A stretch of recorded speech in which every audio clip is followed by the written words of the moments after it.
Hier, 16 juin 2025, la maire de Paris, puisque dans le français maintenant on peut dire le maire comme la mère, mais celle qui est maire à Paris là, elle s'appelle Anne Hidalgo. Hier, 16 juin 2025, elle était à Abidjan. Elle a rencontré le président Ouattara. Ils ont parlé. Quand ils ont fini de parler, les journalistes ont donné le micro à Anne Hidalgo. On dit en tant que maire de Paris et en tant que présidente de l'Association internationale des maires francophones, qu'est-ce que tu penses du fait que tu sois venu en Côte d'Ivoire et quelle est l'impression que tu as eue? Et voici ce que Dame Hidalgo nous dit.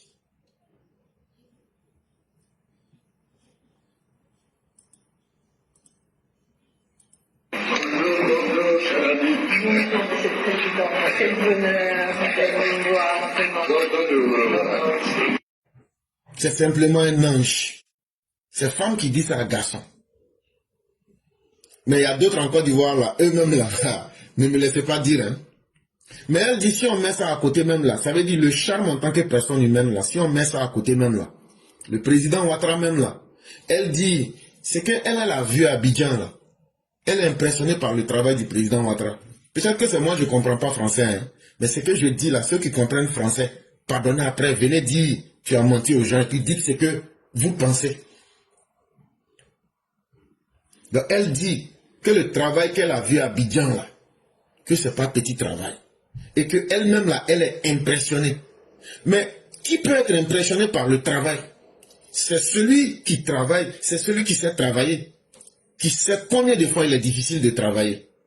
Et quand tu connais et tu sais combien de fois il est difficile de travailler, quand tu vois le travail qui est fait par quelqu'un d'autre, c'est un travailleur qui peut reconnaître le travail d'un travailleur.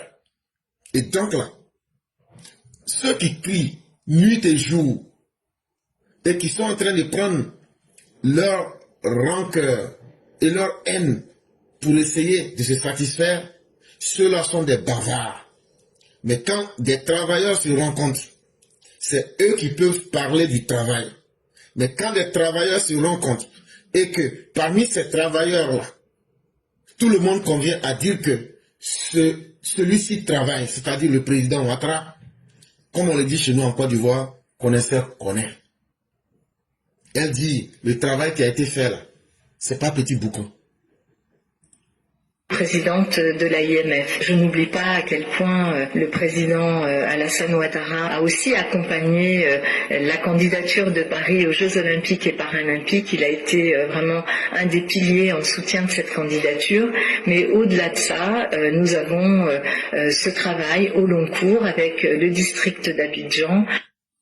Elle dit, si elle met à faire des travail à côté encore, Alassane Ouattara que vous voyez là, quand il y a eu Jeux Olympiques à Paris, là, et puis chacun a fui pour aller là-bas, pour aller s'asseoir, et puis il n'a même pas pu avoir simple petite photo avec son ami soi-disant Macron, il n'a même pas pu avoir une petite photo avec la maire de Paris, alors qu'elle était dans ce comité-là pour organiser les Jeux Olympiques et les Jeux Paralympiques. Paralympiques, là, ça veut dire Jeux Olympiques de Adama Nator. C'est ça, donc ça veut dire Jeux Olympiques des handicapés, si vous voulez, pour faciliter la tâche. Mais comme là, on est ivoirien, nous on parle en français ivoirien. Donc, Jeux Olympiques, là, quand on organise là, il y a pour les Atiti comme nous autres, là, les Usain Bolt, là, il y a pour nous. Et puis maintenant aussi, il y a pour les Adama Nator. Donc là, on met tout ensemble, on organise. Anne Hidalgo dit que sans le soutien de Alassane Ouattara, là, que la France, là, eux n'allaient même pas être capables d'organiser les Jeux Olympiques et les Jeux Paralympiques. Que eux, ils ont utilisé l'image, la France a utilisé l'image du président Ouattara pour essayer de vendre l'image de Paris afin que le comité olympique permette à Paris d'avoir les Jeux Olympiques. Donc, quelqu'un qui peut faire ça, là, et puis après tu vois un Sénégalo-Français courir pour aller s'asseoir pour dire je suis venu aux Jeux Olympiques, vous voyez la grande différence entre les deux personnes. C'est de cela qu'il est question. Alassane Ouattara est quelqu'un qui fait, c'est un faiseur. Et non quelqu'un qui est un Toomona. Chakadian est un Toomona. Babo Laurent, lui, il est un perdu.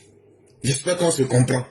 Et ça, là, comment se fait-il que c'est tout le monde entier qui vient et qui dit du bien de la même personne? Ça doit étonner quand même. Quand Babo a pris son mandat du début jusqu'à la fin, là, est-ce que vous avez une fois vu quelqu'un féliciter Babo? Ça, mettez ça sur la grille de votre conscience et puis réfléchissez. Même lui-même, ses amis. François Hollande est venu dire que c'est un individu infréquentable, un exécrable, un minable. Et qu'il n'est pas fréquentable. Après, le président Abdoul Wade a dit que Laurent Gbagbo est un criminel de la pire espèce. Et aujourd'hui même là, un Sénégalais ou un Burkinabé vit mieux à Paris et la manière d'être traqué à Paris est encore mieux même que ce qui se passe à Abidjan parce qu'ils étaient assassinés. Et combien de personnes n'ont pas parlé de Gbagbo pour le traiter de ce qu'il est? Le monde entier l'a tagué comme un criminel sanguinaire. Mais aujourd'hui, regardez, sauf complot international, tout le monde dit du bien d'Alassane Ouattara. Maintenant, je ramène ça à un niveau plus simple. Toi, tu es un enfant. Tout le monde dit du bien de ton papa. Il y a deux choses qui vont se passer. Tu seras soit obligé de faire comme ton papa, ou bien tu seras obligé de faire plus que ton papa. Parce que quand le président d'un pays dégage une image aussi forte que celle du président Ouattara, ça ne peut que rendre les enfants de la Côte d'Ivoire fiers. Et au-delà de cette fierté, nous demander à faire la même chose que le président Alassane Ouattara. Voilà aujourd'hui les défis qui sont face des fils et des filles de la Côte d'Ivoire. Quand on est un grand président, vous-même les enfants du pays, ça vous rend grand. Parce que partout où on parle de votre père, c'est une fierté pour vous les enfants. Maintenant, au-delà de cette fierté, qu'est-ce qu'on peut faire pour ressembler à notre père ou bien faire mieux que lui? Voilà le défi. Et ça, Alassane Ouattara est un homme. C'est parce que vous les Ivoiriens, vous ne le connaissez pas. Et le bonheur, là, quand tu l'as, tu t'amuses avec. Jusqu'au jour où tu le perds. Et tu vas te dire, ah si, je savais. Mais ceux qui connaissent là, ils sont en train de vous dire, c'est qui est à la tête de la Côte d'Ivoire? C'est quelqu'un qui a un impact. C'est quelqu'un qui a sa part dans les décisions du monde. C'est ce qu'elle est en train de dire comme ça. Parce que le comité olympique là, c'est pas un petit comité, c'est un comité mondial. Quand elle dit que la parole d'Alassane Ouattara a pu aider la France, vous comprenez donc que où était Emmanuel Macron? Donc la voix d'Emmanuel Macron n'était pas suffisante. En réalité, Alassane Ouattara est un grand président à la tête d'un petit pays. On continue. Avec aujourd'hui son gouvernement également et le Premier ministre, ancien ministre-gouverneur d'Abidjan. Donc nous avons évoqué ensemble les sujets qui sont les sujets de l'AIMF, des relations très étroites que nous avons avec la Côte d'Ivoire et du rôle très important que joue la Côte d'Ivoire et le président Ouattara dans les équilibres pas simplement de la région mais aussi de l'Afrique tout entière.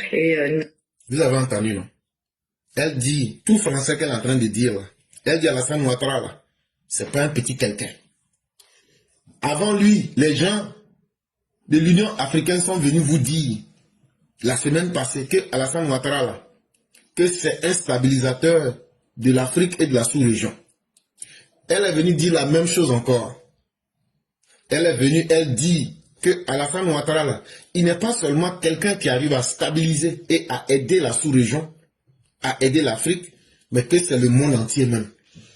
Bon, actuellement, je suis en train de vous parler là. Allez sur le site de la présidence. Vous allez voir quelqu'un là-bas. Il est arrêté à côté du président Alassane Ouattara. Il s'appelle Mamadou Doumbia. Il est venu plaider son cas. Il a vu, lui là, il s'assoit, il regarde jusqu'à... Il dit, ah, Oligui qui a fait coup d'état après nous là, Oligui est devenu président aujourd'hui, tous ses problèmes sont résolus. Tiens, c'est mieux, moi je vais faire comme pour Oligui là. Hein. Je sais que faire des coups d'état c'est pas bien, hein. Mais je sais aussi que quand tu fais coup d'état là, les sanctions qui se mettent sur toi là pour quitter dedans là, il y a pas... C'est pas beaucoup de personnes, si c'est elle là qui peut te faire quitter dedans. Donc actuellement, je vous parle là. Nous sommes aujourd'hui le 16 et le 17 juin 2025. Il est 11h14 à New York. Le président de la Guinée est en train de plaider son cas. Si vous dites que ce n'est pas vrai, allez sur le site de la présidence. Vous allez voir la conférence de presse est en direct en ce moment. Maintenant, est-ce qu'il y a quelqu'un qui est plus idiot que une personne qui voit le bonheur, mais qui chie sur son propre bonheur? Ça, la réponse, chacun peut se la donner. Mais une chose est évidente, Alassane Ouattara n'est pas le président d'un pays. Alassane Ouattara peut être le président même de l'Afrique. Ça a été déjà fait. En 2012, c'est à lui qu'on a confié l'agenda 2063. Le plan de développement de l'Afrique, c'est Alassane Ouattara, c'est à lui qu'on a confié. On dit qu'il faut prendre des gens avec ton expertise là. Il faut faire le plan de développement pour l'Afrique jusqu'en 2063. Donc c'est comme, et c'est l'ensemble des 54 chefs d'État. On dit, toi, il faut quitter parmi nous. Nous, les 53 chefs d'État, là, nous, on te nomme président des présidents de l'Afrique. Donc, si vous ne savez pas à qui vous avez affaire, elle vient encore de vous le dire ici. Les Blancs, là, eux ne sont pas comme nous pour parler dans le vide. Hein. Ce qu'elle a dit, là, c'est clair. Nous, on ne fait que réexpliquer pour que les gens comprennent. Nous avons évoqué les différentes coopérations que nous avons avec les différents pays africains et l'AIMF. Et puis, bien sûr, nous avons parlé de la Côte d'Ivoire. Elle dit, avant même de parler de la Côte d'Ivoire, là, elle a évoqué en tant que la présidente des associations des maires francophones, c'est à partir de la Côte d'Ivoire, là, ils sont venus parler des problèmes des autres pays. Et après, maintenant, là, ils ont parlé de la Côte d'Ivoire. Maintenant, imaginez cette personne-là. Toi, on vient te parler des problèmes des autres pour que tu les règles. Et puis après, on te dit, il faut régler ton problème. Ça veut dire, ton cœur est trop tranquille. Ça veut dire, tu es trop tranquille. Tellement tu es fort, là. Toi-même, tes problèmes ne sont pas des problèmes. Tu règles d'abord pour les autres. Les gens viennent vers toi pour régler les problèmes des autres avant de parler de toi, tes problèmes. Ça veut dire que tu es un homme exceptionnel, un homme fort et un homme dont le monde a besoin. Et puis il fait tout ça là, il ne fait pas oba, hein. Tu le vois même pas même. Il fait tout ça là. Quand on dit où il est, on ne sait même pas où il est toujours tranquille, il ne parle pas. Et de ces projets, de l'évolution très importante qu'a eu la Côte d'Ivoire, de son rôle central aujourd'hui, à la fois dans la relation avec l'Europe, dans les relations internationales, mais aussi, bien sûr... Vous avez entendu, non? Que Alassane Ouattara, il a un rôle central dans les relations européennes et dans les relations internationales. Je vais vous dire ça comment. Alassane Ouattara, là, ce ne sont pas les opposants de la Côte d'Ivoire là qui l'inquiètent. Un homme qui est utile dans les relations internationales, un homme qui influence les grandes institutions internationales, ce n'est pas une bande de petits voyous, ce n'est pas une bande de vieux égarés, ce n'est pas eux, leurs hurlements qui vont inquiéter Alassane Ouattara. Et c'est pourquoi je vous dis que ces élections-là, ça va se passer dans une paix. Justement, les Ivoiriens même seront étonnés. Et chers Ivoiriens, faites-lui confiance. Parce que un homme là, quand tu parles de quelque chose, tu parles de ce que tu as comme capacité, de ce que tu as comme moyen, de ce que tu as dans tes moyens. Et Alassane Ouattara, ce qu'il a là, vous-même vous le voyez déjà. Il est assis à Abidjan là-bas, mais c'est le monde entier qui vient le voir. Pour les problèmes de tout le monde. Donc ça veut dire que lui-même là, il maîtrise ses problèmes. C'est ce que ça veut dire. Et la dame est en train de le dire. Et vous savez que les Blancs ne sont pas comme nous pour flatter les gens inutilement. Elle ne fait que dire ce qui est vérifiable. Sur l'ensemble du continent, un moment assez exceptionnel et je veux dire et l'amitié et l'affection et l'admiration que j'ai pour Monsieur le Président et aussi pour la Première Dame que j'ai aussi l'habitude de rencontrer ou avec laquelle. Et lorsqu'elle partait là, si vous avez bien remarqué, à partir de la 2e minute, entre la la 9e seconde et la 12e seconde, vous aviez l'impression que ses pas se sont un peu mélangés, comme si elle voulait tomber. Et c'est simplement qu'elle a été éblouie. C'est simplement qu'elle a été dépassée. C'est simplement qu'elle a été séduite par l'homme qu'Alassane Ouattara est. Mais il faut des bourgnes comme nous, les nègres des tropiques, pour ne pas respecter les hommes de valeur.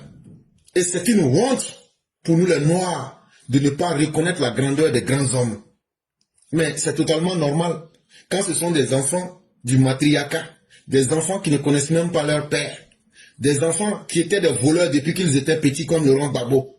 Ces gens-là, est-ce qu'ils peuvent incarner des valeurs morales dans une société? Je ne crois pas.